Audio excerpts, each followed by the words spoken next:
नहीं है, और है तो वो कैसा है।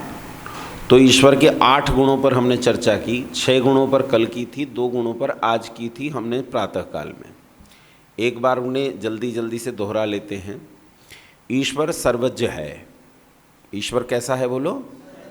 सब कुछ जानता है, सब कुछ। इस संसार में ऐसी कोई चीज़ नहीं है जिसे परमात्मा नहीं जानता। वो सब कुछ भूत का जानता है, वर्तमान का जानता है और भविष्य भी जानता है। वो सब जानता है, लेकिन भविष्य जो जानता है वो हमारे कर्म की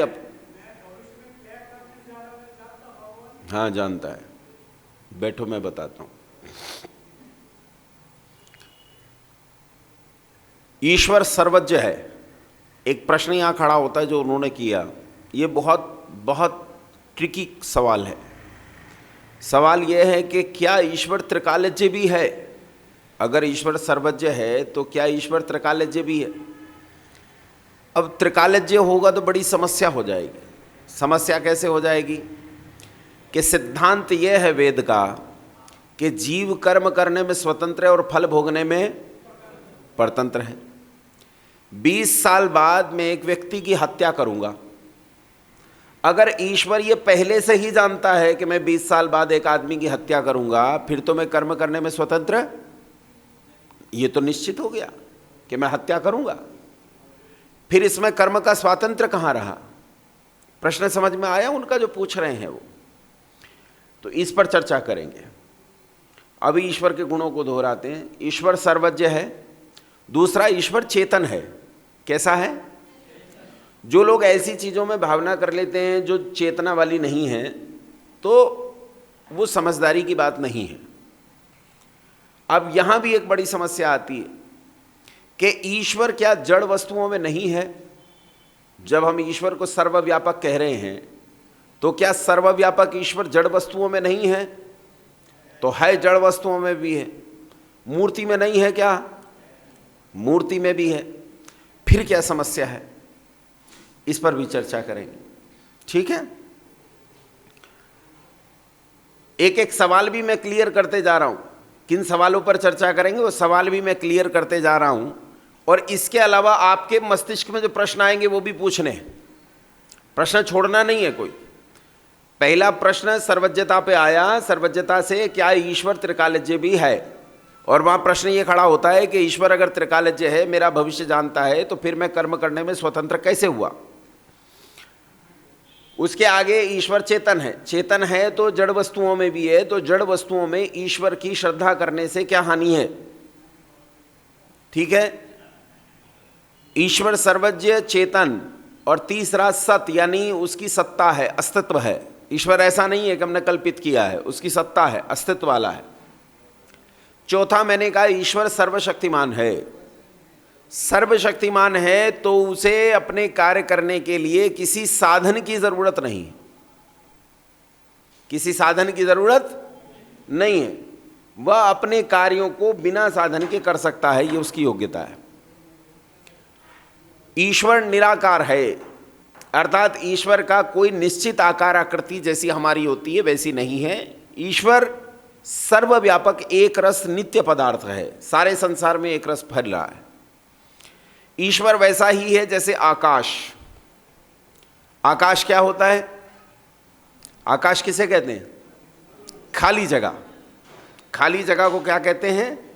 आकाश। मेरे हाथों के बीच में क्या है? हवा है। लेकिन हवा जिस जगह में भरी है उस जगह का नाम आकाश है। आकाश में ही सब चीजों का वास है। आकाश न हो तो वास नहीं हो सकता। मैं जहां आकर बैठा हूं, मेरे यहां आकर बैठने से पहले रिक्त स्थान था, आकाश था, तब तो मैं यहां बैठा। अगर यहां आकाश नहीं होता, आयतन नहीं होता, तो क्या मैं यहां आकर बैठ सकता था? नहीं बैठ सकता। इसलिए सबसे जरूरी चीज है आकाश। तो जैसे आकाश निराकार है, आकाश का कोई आकार नहीं होता, लेकिन आकाश है। आकाश को डिनाई नहीं कर सकते कि आकाश नहीं है। आकाश है और उसका कोई आकार भी नहीं है। वैसे ही परमपिता परमात्मा भी निराकार है और उसका कोई आकार नहीं, सब जगह है, जैसे आकाश सब जगह है। बस इतना अंतर है कि आकाश जड़ है, परमात्मा चेतन है। ईश्वर सर्वव्यापक है। कैसा ईश्वर बोलो? सर्वव्यापक है। ईश्वर सब जगह पर फैला हुआ है, कोई स्थान उससे खाली नहीं है। जड़ चेतन पदार्थ जैसे भी हैं सबके भीतर ईश्वर व्यापक है, सर्वांतर्यामी है। ईश्वर करता है। सृष्टि को बनाने वाला कौन है? ईश्वर है। इसे कार्य से कारण और कारण से कार्य भाव में लेकर जाता है, ये ईश्वर है। इसलिए ईश्वर सृष्टि करता है। हम सब का बनाने वाला ईश्वर ही है। माता पिता नहीं बनाते हमें, डॉक्टर इंजीनियर नहीं बनाते, हम सब का बनाने वाला परमपिता परमेश्वर है। एक है, दूसरा नहीं, तीसरा नहीं, चौथा नहीं, पांचवा नहीं, छठा नहीं, सातवां नहीं, आठवां नहीं, नौवां नहीं, 10वां नहीं, कोई नहीं, केवल एक है। एक ही है परमात्मा। ईश्वर न्यायकारी है। गलती करने पर दंड देता है, अच्छा करने पर पुण्य देता है, कभी माफ नहीं करता। जो जैसा करता है उसे वैसा फल भुगाने वाला है। दयालु है ईश्वर। कैसा ईश्वर बोलो? दयालु है ईश्वर। और क्योंकि ईश्वर निराकार है, उसका कोई आकार नहीं है, तो ईश्वर के परमाणु नहीं है। परमाणु जैसे आकाश के परमाणु नहीं है। जो वस्तु निराकार होती है उसके परमाणु नहीं होते। जैसे ये बोतल है तो इस बोतल के परमाणु है जिनसे मिलकर ये बोतल बनी है। ये मोबाइल परमाणुओं से मिलकर बना है, इसके परमाणु है उनसे मिलकर बना है। ये माइक परमाणुओं से मिलकर बना है। ये मेरे सामने जो लकड़ी की रेलिंग है परमाणुओं से मिलकर बनी है। लेकिन आकाश के परमाणु नहीं होते, इसलिए आकाश निराकार है। ईश्वर का भी कोई परमाणु नहीं होता है कि ईश्वर के परमाणु हो। ईश्वर बस है, वो परमाणुओं के मिलने से नहीं बनता। और जो चीजें परमाणुओं के मिलने से बनती हैं उनका जन्म होता है, वो जन्मने वाली हैं। लेकिन ईश्वर के परमाणु नहीं, परमाणुओं के मिलने से नहीं बनता, इसलिए वो अजन्मा है। कैसा है बोलो? अजन्मा है। और मृत्यु किसकी होती है? जिसका जन्म होता है। तो जब वो अजन्मा है तो वो अमर भी है, मरता भी नहीं है। क्योंकि मरता तो वो है जिसका जन्म होता है, इसका जन्म ही नहीं होता तो इसकी मृत्यु भी। अब जिसका जन्म नहीं होता तो उसकी कोई शुरुआत नहीं है, कहाँ से है नहीं कह सकते, तो वो अनादि है, उसका कोई आदि नहीं है, शुरुआत नहीं है। और जिसका आदि नहीं तो उसका अंत भी नहीं, इसलिए ईश्वर अनंत है। कैसा ईश्वर बोलो? और जब इसके परमाणु नहीं है तो इसमें मिलावट भी नहीं की जा सकती, इसलिए परमात्मा शुद्ध है, पवित्र है, निर्विकार है। तीन चीजें बताई मैंने, शुद्ध है, पवित्र है और निर्विकार है। क्योंकि इसमें मिलावट का किया जाना संभव नहीं। मिलावट तब हो सकती है जब उसके जैसे पदार्थ को उसमें मिलाया जाए। दाल में क्या मिलाते हैं लोग? कंकर मिलाते हैं। अब काली दाल में काली कंकर मिलाएंगे और सफेद दाल में सफेद कंकर, मिलती जुलती चीजें मिलाएंगे, तो ईश्वर के परमाणु ही नहीं है, उससे मिलता जुलता कोई पदार्थ ही नहीं है जो उसमें मिलाया जा सके। इसलिए परमात्मा शुद्ध है, पवित्र है, निर्विकार है, सब जगह रहता है, सबके भीतर रहता है, इसलिए सर्वांतर्यामी है। सत में बता ही चुका हूं कि वो अस्तित्व वाला है। चेतन में बता चुका हूं तो चित्त है। और जिसमें विकार नहीं, शुद्ध है, पवित्र नहीं है, पवित्र ही है, उसमें कभी अपवित्रता आ ही नहीं सकती, अशुद्धता कभी आ ही नहीं सकती, उसमें विकार कभी आ ही नहीं सकता। तो वो हमेशा आनंद से भरा हुआ है, इसलिए उसे सच्चिदानंद कहते हैं। क्या कहते हैं बोलो? सच्चिदानंद कहते हैं। उस जैसा बलशाली और बुद्धिमान संसार में दूसरा कोई नहीं, इसलिए उसे किसी से कोई भय नहीं, वो अभय है। कैसा है? अभय। कभी पुराना नहीं होता, हमेशा सनातन यानी नया रहता है। इसीलिए परमात्मा अजर है, पुराना नहीं पड़ता कभी। अजर मतलब पुराना नहीं पड़ता। जो पुराना हो जाता है उसे कहते हैं जरावस्था आ गई इसकी, बूढ़ा हो गया, पुराना हो गया, उसे कहते हैं। ये ईश्वर के कुछ गुण हैं जो मैंने आपके बीच में बताए।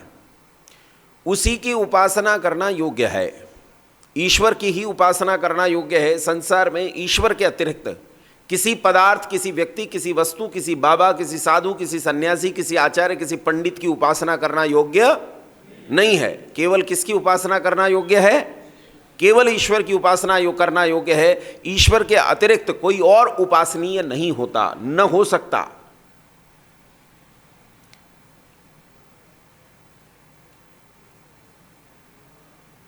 यह जो ईश्वर है यह संसार को कैसे चलाता है? ईश्वर के संसार को चलाने का उपाय क्या है? तो ईश्वर संसार को कर्मफल व्यवस्था से चलाता है। कैसे चलाता है? कर्मफल व्यवस्था से। जो कोई जैसा करता है वैसा ही फल उसे मिलता है। सती मूले तद्विपाको जाति आयुर्भोगा। जब तक कारण विद्यमान रहेगा उसका कार्य विद्यमान रहेगा। जब आप कोई कर्म करते हैं तो उस कर्म का कोई ना कोई कारण होता है। अगर आप ये समझते हैं कि जो हुआ वो बुरा हुआ, ये ठीक होना चाहिए था, तो ठीक किया जा सकता है। कैसे किया जा सकता हो इसे समझने का यत्न करते हैं। मान लीजिए कहीं कोई दुर्घटना हो गई। आपने बस के कार के एक्सीडेंट होते देखे हैं ना? तो बस के कार के एक्सीडेंट हुए, उनमें लोग मर जाते हैं, हमें बड़ी पीड़ा होती है। हमारे सगे संबंधी हैं, हमारे जानकार हैं, अब वो मर गए तो हमें बड़ी पीड़ा होती है कि भाई ये तो मर गए। और जब उनके शव देखते हैं, अक्षत विक्षत खून बहता देखते हैं, तो बहुत भयंकर पीड़ा होती है। सोचो उनके घर में कितना दुख फैल जाता होगा, कितनी पीड़ा होती होगी, कितनी समस्याएं होती होंगी उनके संसार में नहीं रहने के कारण। अब एक आदमी सोचता है ऐसा क्यों हुआ, तो आओ इसे समझने का यत्न करते हैं। पहले समझेंगे कार्य किसे कहते हैं। कार्य क्या है? जो लोग फिजिक्स केमिस्ट्री पढ़ते हैं वो कहते हैं W = FD cos थीटा। विज्ञान के लोग कहते हैं FD cos थीटा, ये कार्य है। बल गुना बल की दिशा में विस्थापन, इसे कार्य कहते हैं। लेकिन कार्य इसे नहीं कहते। ये ठीक है, उनकी दृष्टि से ये कार्य है, लेकिन कार्य को अन्य तरीके से देखो कि कार्य किसे कहते हैं। कार्य उसे कहते हैं जो है सो कार्य है। संसार में जो भी है, जिसका अस्तित्व है, वो कार्य है अपने आप में। आओ इस बात को समझने का यत्न करते हैं, आसान नहीं है। ये बोतल बोलो है कि नहीं है? बोलो भाई, अब बताओ ये है तो ये किसी का कार्य है कि नहीं है? बोलो किसी ने बनाया तभी तो बनी, तो बोतल किसी का कार्य है कि नहीं है? तो जो है सो कार्य है। ये मोबाइल फोन है, ये बोलो है तो इसलिए किसी ना किसी का कार्य है। ये माइक है, ये है तो ये किसी ना किसी का बोलो कार्य है। मैं हूं मैं, तो मैं भी किसी ना किसी का कार्य हूं। संसार में जो दृश्यमान जगत है, इस दृश्यमान जगत में जो दिखता है उसके संबंध में बात कर रहा हूं। दृश्यमान जगत में जो दिखता है उसका होना बताता है कि वो कार्य है। और कार्य के 3 कारण होते हैं। कितने कारण होते हैं कार्य के? 3 कारण होते हैं। जैसे दर्शन समझाता है वैसे समझो। दर्शन कार्य के 3 कारणों को घड़े के उदाहरण से समझाता है। जैसे एक कुंभकार, एक मृत्तिकाकार जो मिट्टी से सामान बनाता है, वो एक घड़े का निर्माण करता है। तो घड़े को बनाने में 3 चीज़ों की आवश्यकता पड़ती है। पहली आवश्यकता तो कुंभकार की है। अगर कुम्हार ही न हो तो क्या घड़ा बन सकता है? मुंडी हिलाते रहो, हाँ ना बोलो। बन सकता है? नहीं बन सकता। तो एक चीज तो वो है जो बनाने वाला है, चेतन है। इस कारण को हम कहते हैं निमित्त कारण। इस कारण को हमने क्या कहा? निमित्त कारण। एक वो है जो इस पदार्थ को बनाने में इस्तेमाल हुआ और बनने के बाद भी इसमें रहा, उसे हम उपादान कारण कहते हैं। जो बनाते समय रहा और बनने के बाद भी इसमें उपस्थित है, उसे क्या कहते हैं बोलो? जैसे मिट्टी, घड़े को बनाने में क्या चीज इस्तेमाल की जाती है? और पानी। और क्या इस्तेमाल किया जाता है? पानी इस्तेमाल किया जाता है। और बोलो है जो उसमें रहे। घड़ा जब तैयार हो गया तो उसमें जो रहे वो क्या क्या है? असल में केवल एक ही चीज है, वो मिट्टी। क्योंकि पानी भी बनाने में इस्तेमाल किया जाएगा, लेकिन बनने के बाद घड़े में पानी नहीं रहेगा, वो तो उड़ जाएगा। जब उसे आग में डाल देंगे तो उड़ जाएगा। तो घड़े को बनाने का जो कारण है वो उपादान कारण मिट्टी है। मिट्टी बनते समय भी है और बनने के बाद भी उसमें उपस्थित है, इसे कहते हैं उपादान कारण। और एक कारण वो होता है जो बनाते समय तो था लेकिन बनने के बाद उपस्थित नहीं है। जैसे घड़े को बनाने में चाक की जरूरत है कि नहीं है? चाक को घुमाने के लिए एक डंडे की जरूरत है, घड़े को उससे काटने के लिए एक धागे की जरूरत है, घड़े को शेप देने के लिए पानी की जरूरत है, घड़े को पकाने के लिए आग की जरूरत है। लेकिन जब घड़ा बन गया तो उसमें ये सारी चीजें अब मौजूद नहीं है। इन कारणों को कहते हैं साधारण कारण। ये कारण क्या है बोलो? साधारण कारण। तो 3 कारण बताए, बोलो पहला क्या है? निमित्त कारण, दूसरा उपादान कारण, तीसरा साधारण कारण। अब पहला, निमित्त कारण चेतन ही होगा। निमित्त कारण चेतन ही होगा। उपादान कारण और साधारण कारण इनका चेतन होना आवश्यक नहीं है, लेकिन निमित्त कारण चेतन ही होगा। अब इसे समझो कि घड़ा बना लेकिन घड़ा खराब बन गया, घड़ा एकदम खराब बना। तो खराब बना है ये देखने के लिए हमें कहां जाना पड़ेगा? कारण में। कहां जाना पड़ेगा? अगर 3 कारणों में से कोई एक चीज गड़बड़ है तभी घड़ा खराब बना। या तो बनाने वाला बनाना नहीं जानता, या तो मिट्टी अच्छी नहीं थी, या तो साधारण कारण ठीक नहीं थे। तो अगर कोई काम हो रहा है और उस काम के होने से पहले हम इन 3 कारणों पर सावधानी से दृष्टिपात कर लें, इन 3 कारणों को सावधानी से देख लें, तो कोई गड़बड़ी होने वाली नहीं है। सारी गड़बड़ियों को रोका जा सकता है। जब आप अपने बच्चे का पालन पोषण करते हैं और बच्चा पढ़ लिख कर बड़ा इंजीनियर डॉक्टर बन जाता है, या बड़ा IAS IPS अधिकारी बन जाता है, या फिर बड़ा होकर गुंडा बदमाश बन जाता है, डाकू चोर बन जाता है, इनमें से कुछ भी बन जाता है, तो ये एक कार्य है और इस कार्य के पीछे 3 कारण खड़े हैं। क्या खड़े हैं बोलो? 3 कारण खड़े हैं। एक निमित्त कारण, एक उपादान कारण और एक साधारण कारण। अगर बालक में कुछ भी गड़बड़ी आई है इसका मतलब गड़बड़ी इन 3 कारणों में है। अगर उस कार्य को ठीक करना चाहते हो तो किस पर ध्यान देना होगा? कारण पर ध्यान देना होगा। इन कारण पर ध्यान दिया तो सब कुछ ठीक हो जाएगा। इसलिए बंधुओं, जीवन में सबसे मूल्यवान वस्तु पुरुषार्थ है, परिश्रम है, कर्म है। कर्म बहुत मूल्यवान है। जो व्यक्ति कर्म को नहीं मानते वो अपना जीवन नष्ट कर लेते हैं। कर्म बड़ा मूल्यवान, महत्वपूर्ण है। इस कर्म की गति बड़ी अनूठी है। कर्म इतना चित्र विचित्र है कि कर्मफल व्यवस्था में किस कर्म का क्या परिणाम होगा ये ऋषियों ने भी नहीं लिखा कि क्या करने से क्या फल मिलेगा। कहीं कहीं संकेत करके निकल गए, बस इतना कह दिया अच्छे का परिणाम अच्छा होगा और बुरे का परिणाम बुरा होगा। कहीं कहीं उन्होंने कह दिया कि असत्य भाषण आदि करने से स्थावर योनियां प्राप्त होती हैं। कहीं कहीं लिख दिया कि ऐसा करने से ऐसी योनि प्राप्त हो जाती हैं, संकेत के लिए बता दिया। लेकिन ये इतनी चित्र विचित्र है कि इसे आसानी से समझना संभव नहीं है, क्योंकि कर्म 3 प्रकार का होता है। कितने प्रकार का कर्म होता है बोलो? 3 प्रकार का। कृत, कारित और अनुमोदित।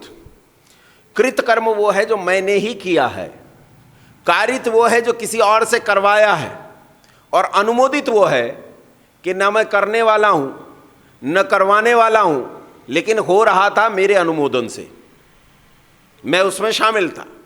बात समझ में आई? जब मैं बताता हूं कृत कर्म क्या है। जब ऑपरेशन सिंदूर हुआ तो वहां उन पाकिस्तानियों पर हमला करने वाली कौन थी? हमारी सेना। तो वो उनका कृत कर्म था। कैसा कर्म है? सैनिकों का कृत कर्म है। लेकिन किसने करवाया?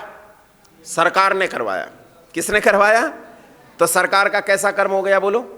कारित। करवा रहे हैं। और हम यहां बैठे हैं अपने घर में, ना हम आदेश दे सकते हैं ना लड़ सकते हैं। लेकिन जब हमला हुआ तो हम सब खुश थे या नहीं थे? क्या कह रहे थे? होना चाहिए। और जब रोका तब भी क्या कह रहे थे? अभी रुकना नहीं चाहिए, इन्हें अच्छे से परिणाम देना चाहिए। यह अनुमोदित कर्म है। हमारा अनुमोदन था इस कर्म में कि ठीक है, बढ़िया, मारो इन दुष्टों को, ये दंड के लायक, इन्हें दंडित करो। समझ में आया कि नहीं आया? आया कि नहीं आया?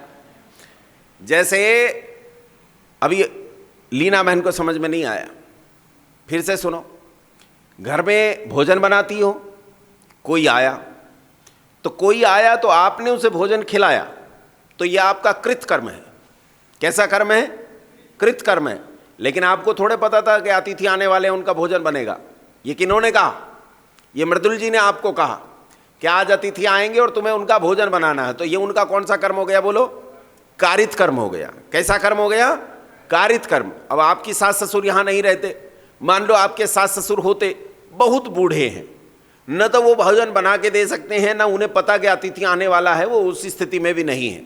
लेकिन जब भोजन दिया जा रहा है तो वो बहुत प्रसन्न है कि मेरा बेटा और बहू भोजन दे रहे हैं, और उनकी खुशी है कि भोजन दिया जाए। ये कौन सा कर्म है? बोलो, अनुमोदित कर्म है। बात समझ में आई कि नहीं आई? कृत, कारित और अनुमोदित, 3 प्रकार का कर्म है। लेकिन ये कर्म भी आगे जाकर 3 प्रकार के कर्मों में बंट जाता है। आगे कितने प्रकार के कर्मों में बंटता है? 3 प्रकार के कर्मों में। इनमें से एक एक कर्म, कृत भी 3 में जाएगा, कारित भी 3 में जाएगा, और अनुमोदित भी 3 में जाएगा। आपने जो कर्म किया है वो 3 कारणों से किया है। लोभ के कारण, मोह के कारण, या क्रोध के कारण। तो कृत 3 प्रकार का हो गया, लोभ के कारण, मोह के कारण और क्रोध के कारण। फिर ऐसा ही कारित 3 प्रकार का हो गया, और ऐसा ही अनुमोदित 3 प्रकार का हो गया। तो 3 तिया 3 3 9। समझ में आ गया? लेकिन अब ये 9 प्रकार का कर्म भी आगे 3 स्थितियों में चला जाता है, मृदु, मध्य और अधिमात्र। मृदु मतलब न्यून, मध्य मतलब मध्यम मध्यम, और अधिमात्र मतलब एकदम अधिकतम अवस्था का कर्म हो गया। तो 9 तिया, बोलो भाई, 27। अब ये जो 27 प्रकार का कर्म हुआ, ये आगे फिर 3 स्थितियों में जाता है। 27 तिया 81, 81। अब एक कर्म आपने किया हिंसा, आपने किसी को मार दिया। अब ये कर्म किन किन परिस्थितियों से होता हुआ किस परिणति को प्राप्त होगा, उस परिणति का परिणाम आपको मिलेगा। समझ में आया? अब हो सकता है आपने अधिमात्र कोटि का किया हो और अनुमोदित कोटि का